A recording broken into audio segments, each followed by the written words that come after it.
This is the story of the old Bedouin woman and a Bedouin man, one of the strangest stories ever told. A man married a second wife, having already had a wife and children. After some time, he began to suspect his new wife. This suspicion wasn't based on any clear foundation, but rather on mere illusions conjured by his imagination. His mind and feelings led him to believe that this wife didn't love him. She rarely spoke to him, and he never saw her laugh or smile in his presence. Based on this, he concluded that she had desires for another man before marrying him. This suspicion caused him anxiety and confusion, which only dissipated after he sought the advice of an old woman.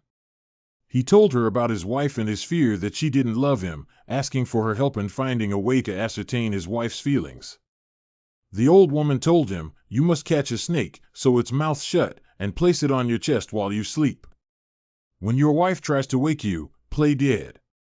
The man followed the old woman's advice and did as she instructed.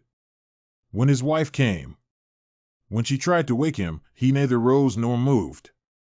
When his wife lifted the covers, she saw the snake and, thinking he had been bitten and was dead, began screaming and calling for his son from his first wife, named Zaid. It is said that in her state of shock, she recited this poem.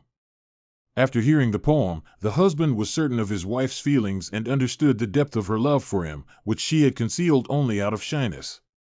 He rose joyfully from his bed to tell her he was alive. However, the wife was saddened and angered by this unfounded suspicion.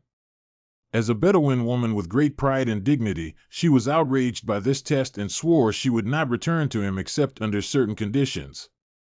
That she would not return until stones spoke to stones, and sticks spoke to sticks. By this, she meant that it was impossible for her to return to him again.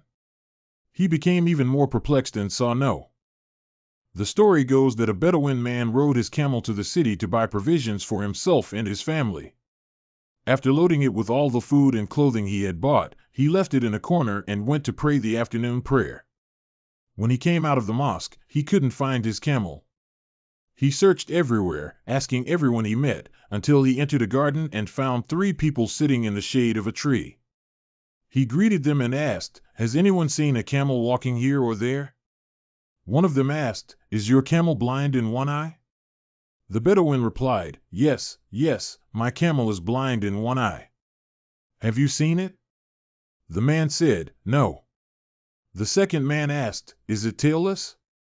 The Bedouin replied, "Yes, yes, it is tailless." "Have you seen it?"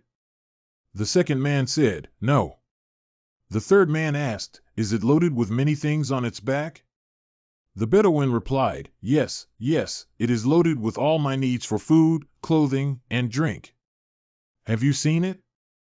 The third man said, "No, I haven't." The Bedouin exclaimed, "Don't drive me crazy. How can you not know anything about it when you gave me a complete description?" "No, no, you are thieves. My camel is with you." They replied, "But man, your camel isn't." "Go and look for it elsewhere," the governor told the Bedouin. "No, I will go to the governor. My camel is with you. You described it exactly as it is, and yet you tell me to go and look for it elsewhere." So the Bedouin went and complained to the governor. The governor ordered them brought before him and sent some of his men.